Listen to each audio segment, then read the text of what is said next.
Hello, कैसे हैं आप लोग? बढ़िया। तो बेटा आज ना हम इस वीडियो के माध्यम से आपको मैं ये बताऊंगा कि जो मैथ्स का पेपर है वो कैसा आने वाला है। क्योंकि मुझे पता है कि बहुत सारे बच्चे घर पे बैठ के हमेशा ये सोच रहे होंगे कि 10th ऑफ मार्च को जो मैथ्स का पेपर है वो कैसा आएगा। अगर टफ आ गया तो बड़ी प्रॉब्लम हो जाएगी। इजी आया तो खैर हम तो कर ही लेंगे, मॉडरेट आएगा तब भी हम कर लेंगे, लेकिन अगर टफ आया तो क्या होगा हमारे साथ। तो मैं आपको बताऊं, आज हम इस पूरे वीडियो के माध्यम से एक एक एक प्रीवियस प्रेडिक्शन के अकॉर्डिंग, मतलब प्रीवियस जो डेटा अपने पास है उसके अकॉर्डिंग एनालिसिस करेंगे कि जो 10th ऑफ मार्च को एग्जाम मैथ्स का आपका होने वाला है वो किस टाइप से होगा या किस लेवल पे वो होगा। अगर ये बात हमें पता चल जाए ना, तो मैं आपको बताऊं कहीं ना कहीं ये तो कंफर्म है कि हम अपने माइंडसेट को उसी के अकॉर्डिंग बना के जाएंगे तो शायद हमारे पेपर में अच्छे मार्क्स आने के चांसेस बढ़ जाएंगे, है ना। तो मैं अपनी तरफ से आपको कुछ भी नहीं बताऊंगा कि मैं खुद प्रेडिक्ट कर रहा हूं। मैं आपको पीछे जो कुछ भी हुआ है उसको बेस बनाऊंगा और उसके अकॉर्डिंग आपको बताऊंगा कि आपका जो 10th ऑफ मार्च को मैथ्स का पेपर है वो कैसा आने वाला है, टफ है, मतलब किस लेवल का है, आप ऐसे बोल सकते हो। ठीक है। अब देखो, आप सब लोग अगर इस वीडियो को अभी देख रहे हो तो इसका मतलब है कि आपको पता होगा कि इस टाइम पे हमने साइंस, सोशल साइंस, इंग्लिश और हिंदी का पेपर दे चुके हैं सारे बच्चे, है ना। सबने अच्छा दिया होगा। आई होप आपका पेपर भी अच्छा गया होगा। तो अगर मैं इनके ट्रेंड को उठाऊं, क्योंकि मेरा मेन मोटिव क्या है कि इनके ट्रेंड को मैं एनालाइज करूं और उस ट्रेंड के थ्रू मैं अपना कंक्लूजन निकालूं। अगर ये करने में मैं एक प्रॉपर वे में ये करने में मैं सफल हो गया तो कहीं ना कहीं मैं एक सही प्रेडिक्शन कर सकता हूं कि मेरा जो मैथ का पेपर है वो कैसा आने वाला है। तो सारी बातें जो पेपर ये हो चुके हैं इनके इनके लेवल को हम पहले चेक करेंगे, ठीक है। बहुत ध्यान से देखना बेटा, ये जो वीडियो है ना, ये बड़े ही R&D के साथ बनाया गया है। मैंने इसके ऊपर बहुत मेहनत करी है और मैं आपको बताऊं ना, इसका रिजल्ट आपको लास्ट में पक्का मिलेगा। बने रहो, नहीं विश्वास है तो देख लेना। अब देखो, पूरे इंडिया में, थ्रू आउट इंडिया अगर मैं बात करूं तो बच्चों का एक कंसर्न है, क्या वो आपस में बातें करते हैं कि अरे यार मेरा सेट 1 तो बड़ा टफ था, उसका सेट 2 बड़ा आसान था, सेट 3 तो बहुत आसान था। तो मैं आपको बताऊं, वो आपस में ये भी बातें करते हैं कि अरे मैंने ये वाला एमसीक्यू छोड़ दिया, ये जो फोर्थ वाला एमसीक्यू था ये बड़ा आसान था, है ना। जबकि वही दूसरा बालक क्या बोलता है कि नहीं नहीं, ये 3 वाला मैंने कर दिया लेकिन 2 वाला मैंने छोड़ दिया। आपस में आप लोग गुफ्तगू करते होगे, बातें करते होगे, लेकिन एक्चुअल में सच्चाई क्या है इसके पीछे आज इस वीडियो के माध्यम से पता चलेगा। और आपको यह भी मैं बताऊंगा कि जो मैथ्स का पेपर है वो किस किस किस लेवल पे आने वाला है, टफ आएगा, इजी आएगा, मॉडरेट आएगा, ये सारी बातें हम करने वाले हैं। ठीक है, ओके। अब देखो होता क्या है बेटा, हमने सारे पेपर तो दे लिए, ठीक है। अब हमारे सामने जो 10th ऑफ मार्च को सबसे बड़ा चैलेंज है वो है मैथ्स। बिगेस्ट ऑब्स्टिकल, सबसे बड़ा ऑब्स्टिकल है। अब इसका प्रेडिक्शन अगर हमने सही तरीके से कर लिया तो कहीं ना कहीं हमारे पेपर के बेस्ट होने के चांसेस इंप्रूव हो जाएंगे। क्योंकि होता नहीं है कि अगर हमें पहले से ही प्रॉब्लम का पता चल जाए तो कहीं ना कहीं वो प्रॉब्लम आगे अगर आएगी तो हम पहले से ही सोल्यूशन उसका निकाल के रखेंगे। ओके। अब देखो, मैथ्स का पेपर कैसा आएगा, हमेशा दिमाग में चलता है मैथ्स का पेपर कैसा कैसा आएगा, इजी आएगा, डिफिकल्ट आएगा। तो आप सबको पता है कि मैथ्स जो है बेसिकली दो टाइप की है, एक तो बेसिक मैथ्स वाले बच्चे होंगे और एक एक एक स्टैंडर्ड मैथ्स वाले बच्चे होंगे। तो सिंपल सी बात है, जो स्टैंडर्ड मैथ होती है वो हमेशा बेसिक से, ठीक है, पता ही है आपको।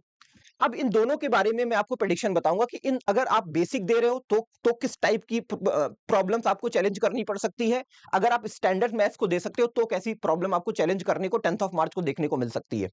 ठीक है। अब देखो, इसका जो लेवल है बेटा, डिफिकल्ट होगा, मॉडरेट होगा, इजी होगा, ये बात हमें पीछे से पता चलेगी। क्योंकि अभी तक जो एग्जाम हो चुके हैं तो कहीं ना कहीं देखा जाए तो एग्जाम पेपर तो सीबीएसई बनाती है। तो सीबीएसई क्या करती है ना, वो पहले से अपना एक एसओपी बना के रखती है। एसओपी का मतलब होता है कि उसका पहले से एक प्लान होता है कि हमें पेपर को किस लेवल का बनाना है। अगर आपने पिछले 4 पेपर के ट्रेंड को देख लिया कि ये किस एसओपी को फॉलो कर रही है, एसओपी मतलब होता है कि उनका पहले से एक प्लानिंग होती है कि हमें किस लेवल के पेपर को सेट करना है। तो अगर इन चारों के लेवल को आपने चेक कर लिया ना, तो इसी के बना पे, इसी के बेस पे मैं ये दिमाग में प्रेडिक्ट कर लूंगा कि मेरा मैथ्स का पेपर कैसा आने वाला है। ठीक है, तो आओ 1 to 1 करके करते हैं। तो सबसे पहले बेटा मैं सोशल साइंस की बात करूं। देखो, सोशल साइंस तो मेरे को लगता है ऑलमोस्ट सारे बच्चों का सही गया है, ठीक है, पेपर काफी बढ़िया भी था। लेकिन केवल बढ़िया कहने से थोड़े पेपर बढ़िया हो जाएगा। हो सकता है कुछ बच्चे बोल रहे सर हमारे लिए तो डिफिकल्ट था, कुछ बच्चे कहते हैं हमारे लिए बहुत इजी था, कुछ बच्चे कहते हैं हमारे लिए बड़ा मॉडरेट था। लेकिन एक्चुअलिटी क्या थी ये हम जानेंगे। तो आपको पता है बेटा, अगर सोशल साइंस की मैं बात करूं, ठीक है, सोशल साइंस की बात करूं तो सबसे पहले हम उसी की बात करेंगे, लेकिन मैथ्स में एक चीज और है।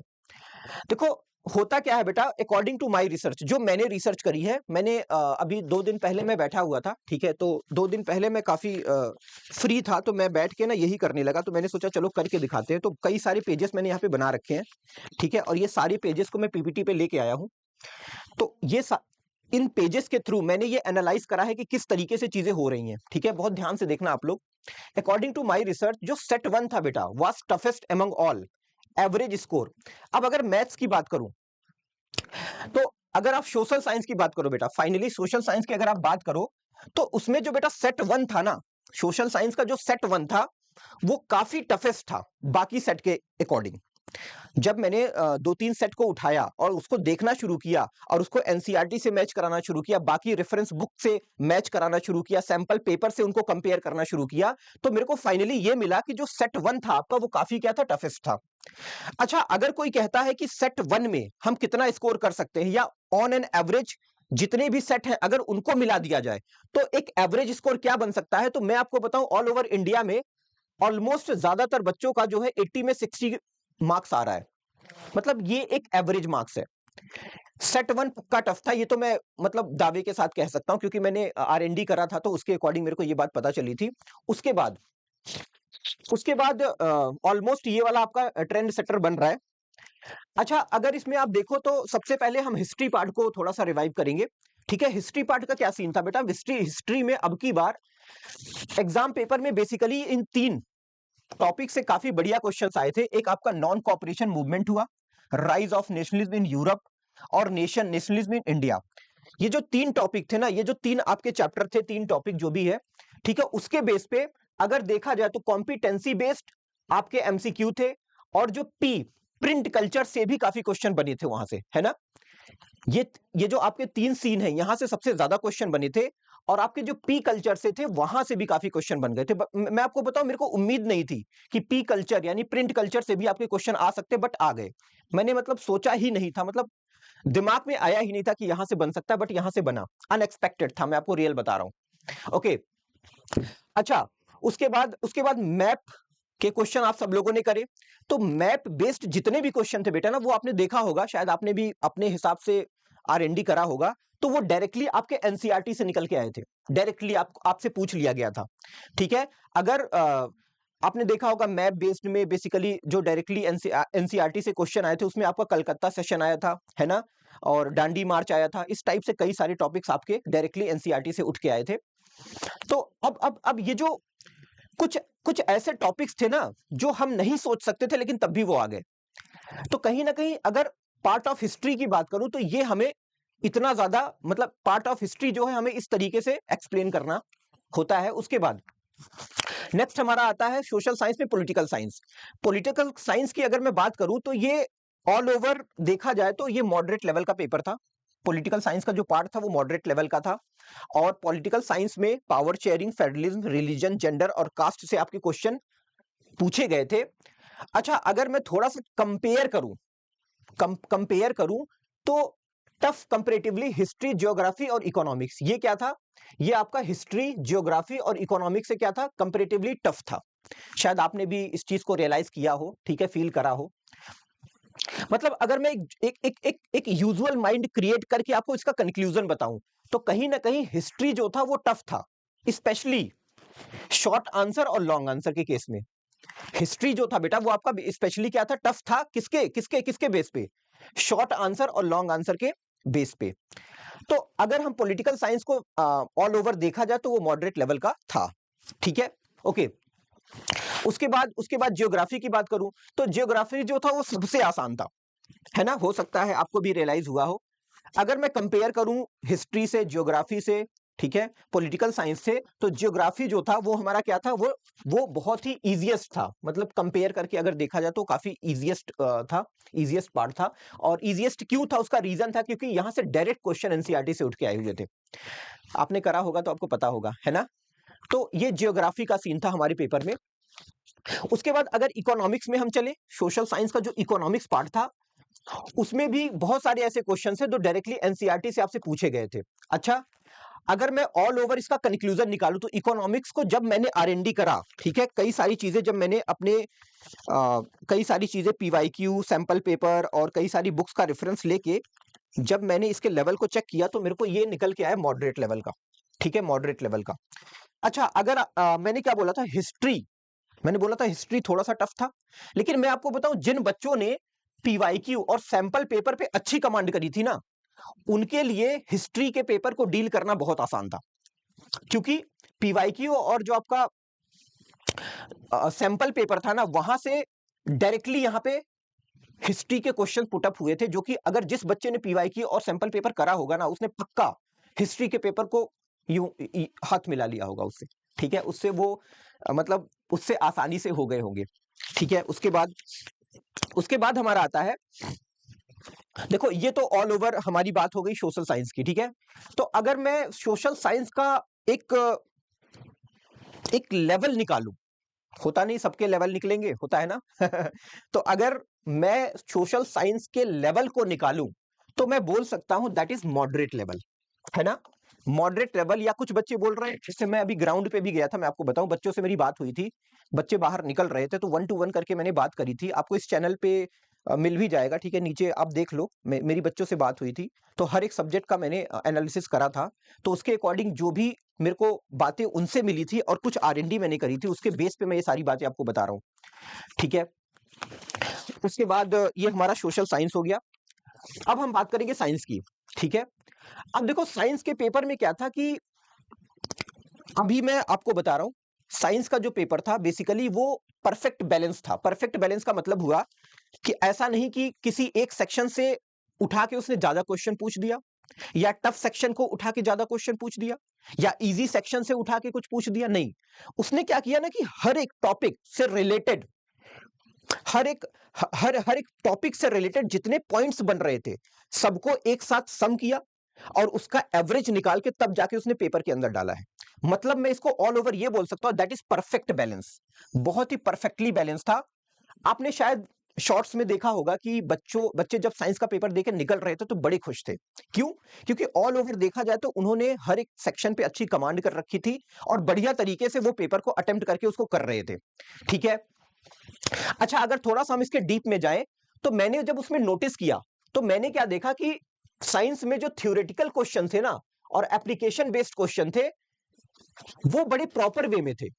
मतलब ऐसा नहीं कि थ्योरेटिकल ज्यादा पूछ लिया, एप्लीकेशन बेस्ड क्वेश्चन ज्यादा पूछ लिया, या ये कम कर दिया इसको ज्यादा कर दिया, ऐसा कुछ भी नहीं था, वो परफेक्ट बैलेंस था। अब आते हैं हम लोग न्यूमेरिकल क्वेश्चन पे। न्यूमेरिकल क्वेश्चन बेटा ना बड़ा आसान था। अगर आपने दिया होगा पेपर तो आपको शायद मेरे से बेहतर पता होगा, क्योंकि आप लोगों ने तो बैठ के दिया है ना, अच्छे से पढ़ पढ़ के दिया है। खैर मैंने भी बढ़िया आरएनडी करी थी तो मेरे को ये सारे पॉइंट्स निकल के आए, तो मैंने सोचा आपको बताता हूं। तो न्यूमेरिकल क्वेश्चन की बात करूं तो ये न्यूमेरिकल क्वेश्चन जो साइंस में पूछे गए थे वो डायरेक्टली फॉर्मूला बेस्ड थे, डायरेक्टली फॉर्मूला बेस्ड थे। और ये बहुत टफ नहीं थे, ये मॉडरेट लेवल के थे, नॉट अ हाई फाई कि नहीं बहुत टफ आ गया सर अब तो कर नहीं पाएंगे, ये बड़े मॉडरेट लेवल के थे। तो ये न्यूमेरिकल का आपका सेक्शन हो गया। उसके बाद अब अगर मैं बात करूं तो इन्होंने थ्योरेटिकल क्वेश्चन और एप्लीकेशन बेस्ड क्वेश्चन पूछा क्यों था, इसका रीजन था, उसका रीजन ये था कि ये चाहते थे कि मैं बच्चे के कंसेप्चुअल बेस्ड अंडरस्टैंडिंग को समझूं। यानी कि जिस बच्चे ने इस चीज को बेस बना के अपनी स्टडी को कंटिन्यू किया उसको इसका बड़ा अच्छा फायदा मिल पाया होगा। जिसने एकदम कंसेप्ट में घुस घुस के पढ़ाई करी होगी तो उसको बड़ा अच्छा फायदा इसका मिल पाया होगा। ओके, अच्छा, अगर मैं थोड़ा सा डायग्राम की बात करूं और एक्सपेरिमेंटल बेस्ड क्वेश्चन की बात करूं तो मैं आपको बताऊं ये भी काफी इजी सेक्शन था, क्योंकि आपने पता है कि अगर आपने नोटिस किया होगा तो जिस बच्चे ने एनसीईआरटी बड़े अच्छे से पढ़ी थी ना उसने डायग्राम और एक्सपेरिमेंटल बेस्ड क्वेश्चन को बड़े अच्छे से किया है, मैं रियल बता रहा हूं आपको, ठीक है, इसमें कोई वो नहीं है। अगर आपको विश्वास नहीं तो आप जाके ना एनसीईआरटी को चेक कर सकते हो, आप देखो डिट्टू क्वेश्चन यहां से उठ के आया हुआ था। उसके बाद अगर मैं थोड़ा सा कंपेयर करूं सैंपल पेपर से, जिन बच्चों ने इस साल का सैंपल पेपर अच्छे से करा, ठीक है, तो उनके लिए जो 2025 का साइंस का पेपर रहा होगा बेटा ना वो इजी रहा होगा, ठीक है, बहुत इजी रहा होगा। तो ऑल ओवर अगर देखा जाए तो अगर आपने सैंपल पेपर नहीं भी किया है तो कहीं ना कहीं अगर मैं कंप्लीट साइंस का एक ट्रेंड एनालिसिस के थ्रू आपको मोटे मोटे पॉइंट में बताऊं तो मैं बोल सकता हूं दैट इज परफेक्ट बैलेंस, और ये मॉडरेट लेवल में बोल सकता हूं। बहुत डिफिकल्ट भी नहीं बोलूंगा, क्योंकि डिफिकल्ट तो भाई था ही नहीं। ठीक है, साइंस का पेपर बड़ा अच्छा खासा आया हुआ था, सारे बच्चों ने बहुत जबरदस्त स्कोर किया है इसमें, मैं आपको रियल बता रहा हूँ। ठीक है, ग्राउंड लेवल पे जब मैं उतरा था, लोगों से बातचीत करी थी। ठीक है, शॉर्ट्स में मेरी वीडियोस पड़े भी होंगे, अगर आपको विश्वास नहीं तो जाके देख लो। तो ये मेरे को ना बड़ा अच्छा लगा कि यार साइंस का पेपर अच्छा सेट किया था उन्होंने, तो काफी अच्छा रिस्पॉन्स मिला यहाँ से।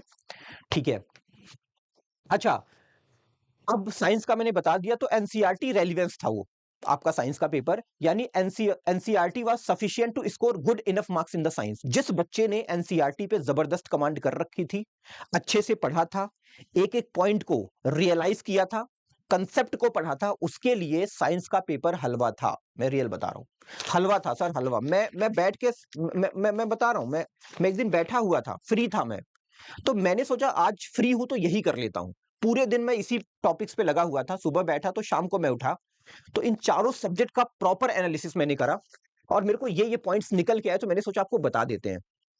उसके बाद वही है कि अगर आपका एनसीईआरटी फिंगर टिप पे रहा होगा, तो मैं आपको बताऊं ये भी पेपर आपके लिए बड़ा अच्छा रहा होगा साइंस का। और बेसिकली अगर मैं ऑल ओवर कंक्लूजन निकालूं, तो इजी तो नहीं बोल सकता मैं, क्योंकि इजी बोलना ठीक नहीं है। ठीक है, कुछ बच्चे मेरे ऊपर गुस्सा भी हो सकते हैं, बट ये मॉडरेट तो था ही था। ठीक है, क्लियर है? ओके, ये हमारा साइंस का सेक्शन हो गया। अब हम इंग्लिश पे आते हैं। देखो, इंग्लिश का पेपर सबसे पहला पेपर था, और बच्चों में एक्साइटमेंट भी था कि नहीं अब तो बढ़िया करना है, थोड़ा सा डर भी था। होता क्या है ना, कभी कभी बेटा ना, हम डर की वजह से अपने बहुत सारे कंसेप्ट को खो देते हैं, और यही गलती हमें नहीं करना होता है। जिन बच्चों ने ये गलती करी, उनसे आते हुए क्वेश्चन भी मिस हो गए। बट हमारा मेन मोटिव क्या है? इंग्लिश का थोड़ा सा एनालिसिस करना अकॉर्डिंग टू ट्रेंड। देखो, अगर आप थोड़ा सा कंपेरेटिवली मैं देखूं, तो जो आपका रीडिंग कॉम्प्रिहेंशन बेटा था, रीडिंग कॉम्प्रिहेंशन वो डिफिकल्ट था, है ना, और काफी टाइम कंज्यूमिंग था। आपने करा होगा तो आपको लगा होगा कि यार इसको करने में तो बड़ा टाइम खर्च हो गया। एग्जाम हॉल में तो आपका दिमाग कैलकुलेट करता है, आप घड़ी ना देखो तब भी आपका दिमाग कैलकुलेट करता कर लेता है कि रीडिंग कॉम्प्रिहेंशन काफी टाइम कंज्यूमिंग था। और अगर मैं इसको थोड़ा सा सैंपल पेपर के साथ कंपेयर करूं, तो मैं आपको बताऊं, जिन बच्चों ने इस साल का सैंपल पेपर बड़े अच्छे से किया था ना, उनके लिए ये इजी था। मैं रियल बता रहा हूं, उनके लिए बहुत इजी था। और जिन्होंने नहीं किया था, उनके लिए थोड़ा सा टफ था। टफ इसलिए नहीं था कि रियल में वो टफ था, टफ इसलिए था कि वो टाइम कंज्यूमिंग था। अब प्रॉब्लम कहां पे आई होगी बच्चों? आपको प्रॉब्लम यहां पे आएगी टाइम मैनेजमेंट की। जब टाइम हमसे मैनेज नहीं हो पाता, तो हम क्वेश्चन को कर नहीं पाते, और जब क्वेश्चन को कर नहीं पाते, तो हमारा माइंड क्या बोलता है? अरे पेपर तो बड़ा टफ आया था, है ना। तो ये टफनेस आपको कब महसूस होती है? जब लैक ऑफ प्रैक्टिस होती है। होता क्या है कि टाइम को मैनेज करने के लिए आपको बैकएंड में एक डीप प्रैक्टिस करनी पड़ती है विद इन टाइम। जिन लोगों ने इस डीप प्रैक्टिस को विद इन टाइम किया होगा ना, उन बच्चों ने मेरे को क्या बोला? सर बड़ा आसान था ये भी। लेकिन कुछ बच्चों ने बोला सर यही तो सबसे टफ था, क्योंकि ये टाइम कंज्यूमिंग था, है ना। तो ठीक है, कंपैरेटिवली डिफिकल्ट था, ये मैं मान लेता हूं, बट अभी आगे बढ़ते हैं हम लोग, और आगे बढ़ते हैं। लेकिन अगर एनसीईआरटी रेलिवेंस में बात करूं, तो NCERT was sufficient to score good enough marks.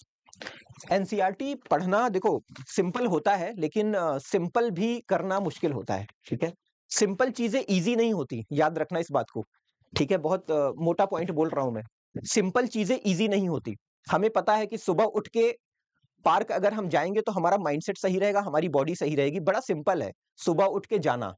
लेकिन कितने लोग कर पाते हैं? बहुत कम लोग कर पाते हैं ना। तो वही मैं बता रहा हूं कि इंग्लिश का जो बेटा आपका पेपर था ना, वो एनसीईआरटी रेलिवेंस था। जिन बच्चों ने एनसीईआरटी को बहुत जबरदस्त तरीके से पढ़ा होगा, सफिशिएंट था गुड मार्क्स गेन करने के लिए। ओके, ठीक है। तो इस तरीके से इंग्लिश का ये सीन था। उसके बाद अब हम थोड़ा सा हिंदी का भी करेंगे, क्योंकि हिंदी का भी करना बहुत जरूरी है, बिकॉज मेरे को लगता है कि ऑलमोस्ट बहुत सारी पब्लिक हिंदी से जुड़ी हुई है। तो मैक्सिमम लोग हैं हिंदी में, तो मैं हिंदी हिंदी में भी मैंने कुछ आर्टिकल्स देखे थे, कुछ चीजें निकाली थी वहां से। तो हिंदी का पेपर अगर मैं देखो, मैं नहीं बताऊंगा कि हिंदी का पेपर कैसा था। ठीक है, एक स्कूल है बेटा बेंगलुरु में, हिंदी एजुकेटर है एक मिस श्वेता गुप्ता मैम। ये Jain international residential school Bengaluru में हिंदी की टीचर है, हिंदी के एजुकेटर है, बहुत ही जबरदस्त पर्सनैलिटी है। ठीक है, और बहुत ही अच्छा इनका ओहदा है। तो इनका कहना था कि क्लास 10th, अब उनका सेम स्टेटमेंट मैंने यहाँ पे लिखा है ताकि मैं आपको पढ़ा पाऊं। Class 10th Hindi paper was well organised at entirely based on the NCERT syllabus. ठीक है, उनका कहना है कि जो क्लास 10th का हिंदी का पेपर था वो कंप्लीटली किस पे बेस्ड था? एनसीईआरटी पे बेस्ड था।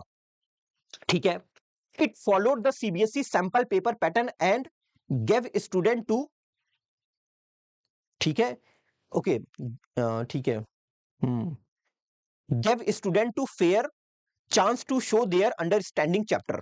सिंपल, उनका कहना था कि जिन बच्चों ने एनसीईआरटी पे कंसेप्ट के साथ अपनी अंडरस्टैंडिंग स्किल के साथ स्टडी करा होगा उनके लिए ये जो पेपर था वो बहुत ही आसान था, according to miss Shweta Gupta ma'am. मैं नहीं बोल रहा हूं, मैम बोल रही हैं। ठीक है, बहुत ही इंडिया की टॉप एजुकेटर है हिंदी की ये। ठीक है, तो उनके अकॉर्डिंग ये है। अच्छा, all the 3 sets are prepared by CBSE. देखो मैं आपको बताऊं सीबीएसई का मेन मोटिव होता क्या है। सीबीएसई एक्चुअल में चाहते ही नहीं कि बहुत ज्यादा टफ क्वेश्चन बन जाए या टफ क्वेश्चन की वजह से टफ पेपर बन जाए। उनका मेन मोटिव होता है कि हम क्या करें, किसी तरह सीबीएसई एनसीईआरटी की जो बुक है उसको कवर करें। ठीक है, तो वो क्या करती है बेसिकली, जो एनसीईआरटी के कंसेप्ट होते हैं ना, उन्हीं कंसेप्ट को बेस बना के क्वेश्चन को प्रिपेयर करती है। लेकिन जिन बच्चों का एनसीईआरटी पे अच्छी कमांड नहीं होती फिर वो कहते हैं कि पेपर टफ था। तो ये जो सेट्स थे बेटा ना वो सीबीएसई ने बनाए थे। उसके बाद सेट 1, सेट 2, सेट 3 सारा सीबीएसई के थ्रू प्रिपेयर्ड था। ठीक है, ये बात हो गई।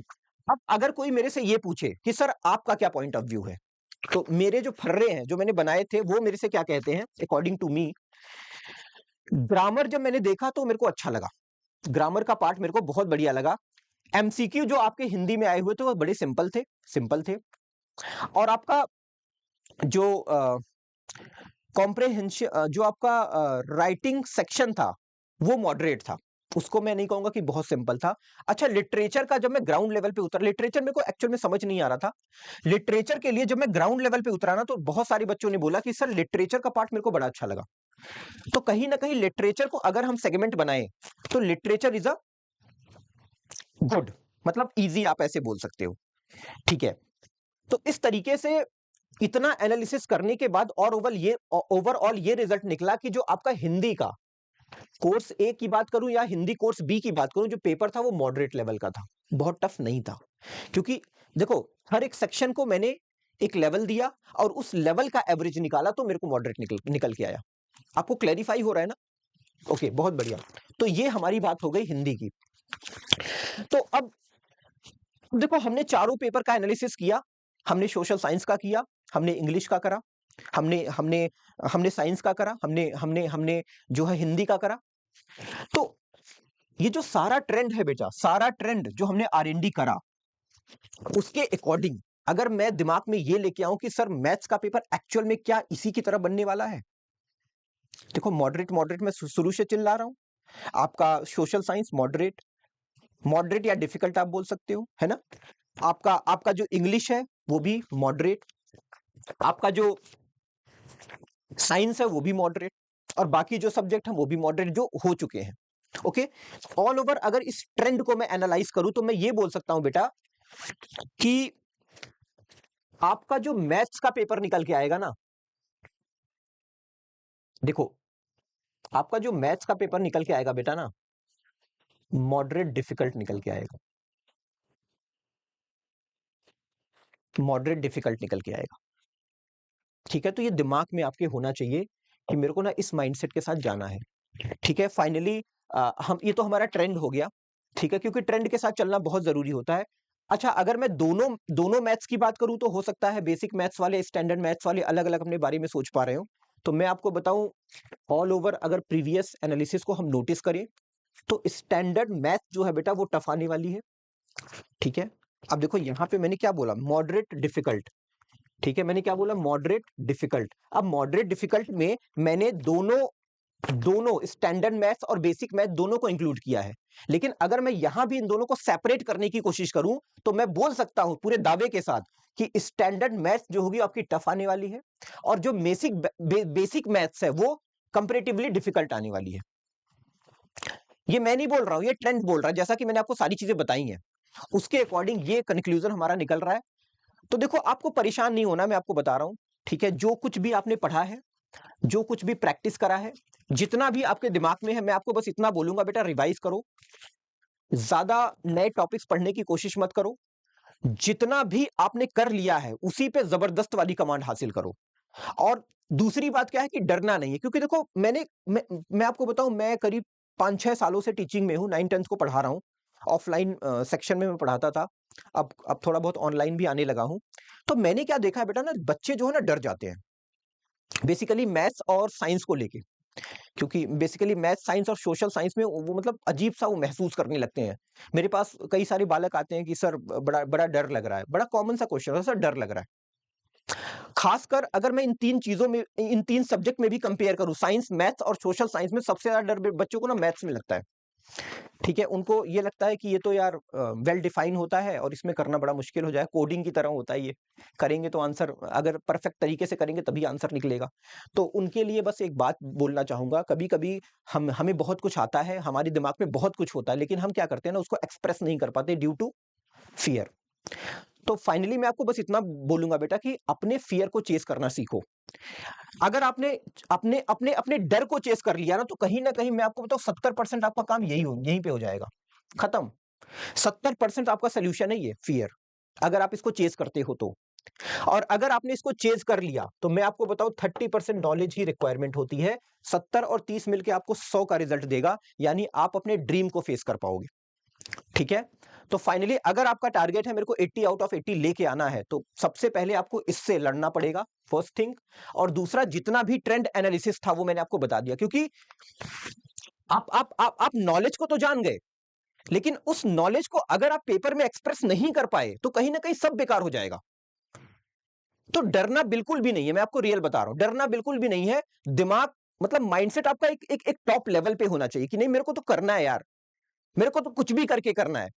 जब मैं एग्जाम हॉल में जाऊंगा तो अपना सबसे बेस्ट दूंगा। देखो ये बहुत ऊंचे लेवल की बातें हैं, लेकिन मैं आपको अभी बता रहा हूं, अगर आप समझ पाते हो ना बेटा, तो मैं आपको बताऊं आपका रिजल्ट बड़ा अच्छा निकलेगा, अगर आप समझ पाओ तो।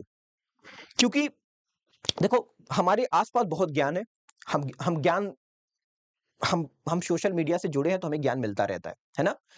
लेकिन प्रॉब्लम क्या है ना कि इस ज्ञान को लोग अपनी लाइफ में अप्लाई नहीं करते, प्रॉब्लम ये है।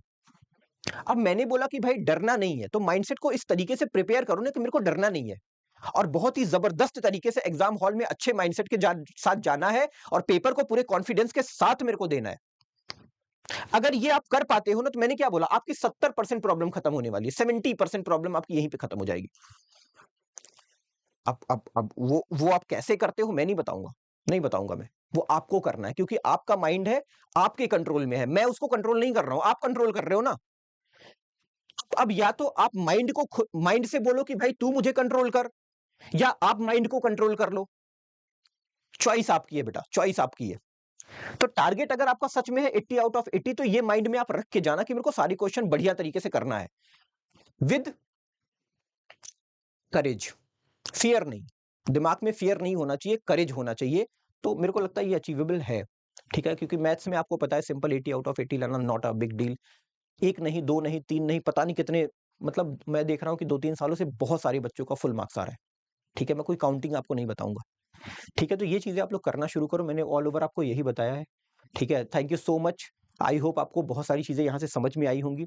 ठीक है, मैं आपको बताऊं 9-10 में अगर आप हो और इस चैनल से जुड़े हुए हो, तो आप एक बहुत ही जबरदस्त और एनालिटिकल चैनल से जुड़े हुए हो, जहां पे आपको 9-10 से रिलेटेड सारी इंफॉर्मेशन मिलेगी, और ए टू जेड करके कंसेप्चुअल नॉलेज मिलेगी। ऐसी नॉलेज मिलेगी बेटा ना कि आप अगर 9-10 में हमसे जुड़ के पढ़ लिए, तो मैं आपको बताऊं आपका कॉन्सेप्ट, आपका जो बेस और कॉन्सेप्ट है ना, इतना जबरदस्त हो जाएगा, इतना जबरदस्त हो जाएगा ना कि आप सोच भी नहीं पाओगे कि यार इतना जबरदस्त हुआ कैसे। अगर आपको ट्रस्ट नहीं है ना, तो बिलीव करके देख लो।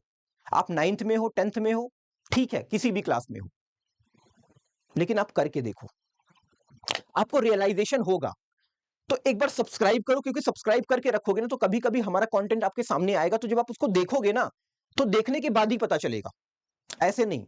सब्सक्राइब करने से क्या होता है ना, जब हम यूट्यूब स्क्रॉल करते हैं तो हमारे सामने चीजें आती हैं, तो हम उसको देखते हैं। करना क्या है, सब्सक्राइब कर लेना, और एक बार हमारे कंटेंट को जो हम इन फ्यूचर पढ़ाने वाले हैं एक बार देखना आप।